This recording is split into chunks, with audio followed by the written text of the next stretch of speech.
नमस्ते मित्रांनो, king of stories या चॅनलवरती आपले स्वागत. टोल पडला तसं मालतीबाईंनी चमकून स्वतःच्या मनगटावरील घड्याळात पाहिलं. टेबलावरच्या तपासलेल्या वह्यांचा गठ्ठा त्यांनी उजव्या हातात शरीराच्या आधाराने पेलून धरला.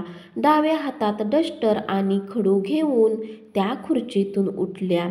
स्टाफमध्ये बसलेल्या सहकाऱ्यांच्यावरून त्यांनी धावती नजर टाकली. मधल्या सुट्टीनंतर ज्यांना तास होते ते सर्व शिक्षक शिक्षिका वर्गावर जाण्यासाठी तयार झाले होते. स्वतःच्या ड्रॉवरमधून त्यांनी पुस्तक, वह्या, डस्टर, नकाशा काढून घेतलेला होता.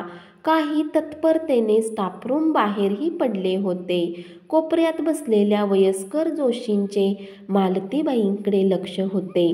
त्यांनी बाईंच्या हालचाली बघून मित्रत्वाने म्हटलं, मालतीबाई, बरं नसलं तर कशाला वर्गावर जाता? हेडबाईंना ऑफिसात सांगून या, त्या नक्की कन्सिडरिंग आहेत. रजा का नाही घेतलीत? सकाळी 5वीच्या वर्गावरून तुम्ही स्टाफरूमकडे येत होता तर तुमचा तर वरांड्यात तोल गेला. मालतीबाई उदास हसल्या. जोशी, बरं नाही हे खरं आहे. आठवडा झाला बरं नाही. पाठ, कंबर दुखते, रात्री ताप येतोय. पण एक तर रजा कमी शिल्लक आहेत. शिवाय पोर्शन संपवायचा आहे. वह्या तपासायच्या पडल्यात. बघा, शरीर रक्षितो धर्मा. जोशी हसत म्हणाले, खरंय तुमचं म्हणणं, पण जोपर्यंत शरीर साथ देतंय तोपर्यंत सेवा करायची. स्वतःसाठी कधी रजा घेतली नाही, त्यामुळे नकोच वाटतं. पेलतंय तोपर्यंत पेलायचं. रिटायरमेंट घेऊन टाका. सरकारने सर्व सवलती दिल्यात, त्याचा फायदा घ्यावा. आत्ताच रिटायर झालात तर थोडं मन आणि शरीर तरुण राहील. थोडं फिरून या, यात्रा करा. मनासारखे 4 दिवस तरी माणसाला जगायला नको? मी तर यातून रिटायर होणार. मुलगा नोकरीला लागतोय. सरळ गावी जाऊन शेती बघणार. स्वतःहून स्वीकारलेला वानप्रस्थाश्रम. तुम्हाला कुणी थांबा म्हणणार नाही. आपणच नियोजन करायचं. तुमची तब्येत या वर्षात फारच खालावली म्हणून म्हणतो. जोशींचा स्वर समजावणीचा होता. मालतीबाईंनी मनगटावरील घड्याळात पाहिलं. 5 मिनिट उशीर होत होता. अस्वस्थपणे त्या जोशींना हसत म्हणाल्या, तुमचा सल्ला मी मनात ठेवलाय. वेळ आली की त्याचा उपयोग करीन. त्या घाईघाईनं 6वीच्या वर्गावर निघाल्या. त्यांना 6वीला गडकरी यांची हा हार शुभ्र किती आई, किती कोमल सुंदर पाही, क्षणभरी ही कविता शिकवायची होती. एरवी भारदस्त शब्दात भावना व्यक्त करणारे गडकरी एका लहान मुलांच्या मनात प्रवेश करतात. त्याच्या निष्पाप सहज बोलीत कसे व्यक्त होत जातात हे त्यांना सांगायचं होतं. मोगरा ही गडकऱ्यांची कविता त्याची अत्यंत आवडती कविता होती. त्यापेक्षाही ती शिकवताना समोरच्या मुलांना आपण आपल्या शैलीने कसं त्या भावविश्वात घेऊन जातो याचा त्यांना आनंद होत असे. मागच्या वर्षी त्यांनी ही कविता शिकवली. तासभर तास संपला. त्या वर्गाच्या बाहेर आल्या आणि त्यांच्या मागे धावत धावत एक 10-11 वर्षाची चिमुरडी आली आणि म्हणाली, बाई, गडकरींची कविता तर सुंदर आहे, पण तुम्ही ती शिकवली फारच छान. तास संपू नये वाटत होतं. बाई, पुन्हा एकदा ती कविता शिकवाल? यावर मालतीबाई रुसून म्हणाल्या होत्या, पुन्हा शक्य नाही. पुन्हा मी तशीच शिकवेन का मला माहीत नाही. पुन्हा मी त्याहून चांगली किंवा वाईट शिकवली तरी आजच्या तासाची सर येणे शक्य नाही. पुढं त्या छोट्या मुलीला कसं समजवावं त्यांना कळून आलेलं होतं आणि शिकवण्यातून एक सक्षम संस्कार मुलावर करीत आलो आहोत याची जाणीव होती. त्यांच्या हाताखालून कितीतरी पिढ्या शिकून पुढे गेलेल्या होत्या. त्यात मुलं मुली होत्या. कुठे वाटेत कधी भेटल्या तर त्यांना आवर्जून ओळख देत होत्या. मी कोण यापेक्षा तुम्ही आम्हाला फुलराणी नाही का शिकवली?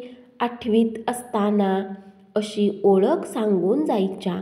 मालतीबाईंना काहींचे चेहरे आठवत होते, पण त्यांच्या विद्यार्थिनींना त्या आठवत होत्या. व्यासपीठावर चढताना मालतीबाई अडखळल्या. भक्कम समोर अंधार पसरला. आपण अंधारातून चालतोय असं वाटलं. अख्खं शरीर भेलकंडलं. त्यांनी आधारासाठी हात पुढे केला. टेबल लागलं. नित्याचं, नित्यपरिचयाचं. त्यांनी भेलकांडलेल्या साऱ्या शरीराचा भार त्यावर टाकला. कुठून तरी चिरफाडलेला, भ्यालेला, टिपलेला गेलेला आवाज त्यांच्या कानावर पडला आणि लगेच स्पर्श. वर्गातल्या मुलींनी पळत येऊन त्यांना आधार दिला होता. आपल्या विद्यार्थिनींचा स्पर्श त्यांनी ओळखला. मनातलं घाबरलेपण, भीती पळून गेली. त्यांच्या ओठावर हसू उमटलं. क्षणात सर्व स्पष्ट झालं. आपण कुठे आहोत, काय झालं वगैरे तपशिलासह. पसरलेल्या वह्या मुलींनी गोळा केल्या, त्या टेबलावर ठेवल्या. डस्टर ठेवलं. मालतीबाईंना प्यायला पाणी दिलं. स्वतःला सावरत मालतीबाई म्हणाल्या, माझ्याच नादात होते. व्यासपीठाची उंची लक्षात राहिली नाही. पाय अडखळला. चला, आज गडकर यांची मोगरा कविता शिकायची ना? क्षणापूर्वीची मरगळ पार दूर गेली होती. कविता बसून शिकवावी का असंही त्यांना वाटलं. त्या कधी खुर्चीत बसून शिकवत नसत. उभं राहून, कधी हाताची घडी करून, कधी हातवारे करून, कधी आवाजात चढ उतार आणत शिकवत. मुलांना त्यांची शिकवण आवडे, कारण त्यांच्या शिकवण्यात एक आस्था होती. विषयाद्वारे मुलावर संस्कार करण्याची तीव्र इच्छा होती. गडकरी याविषयी त्यांनी खिडकीतून बाहेर बघत खुर्चीत बसून थोडी माहिती सांगितली. त्यांच्या नाटकाविषयी त्या बोलल्या, कविताविषयी बोलल्या. गडकऱ्यांच्या शैलीविषयी बोलून त्या कवितेकडे वळल्या. शिकवण्यापूर्वी कविता तालबद्धपणे वाचायची ही त्यांची सवय होती. त्यांच्या नकळत त्या खुर्चीतून उठल्या. त्यांनी उजव्या हातात पुस्तक धरलं. डोळ्यावर चष्मा चढवून ही पुस्तकातल्या ओळी त्यांना दिसेनात.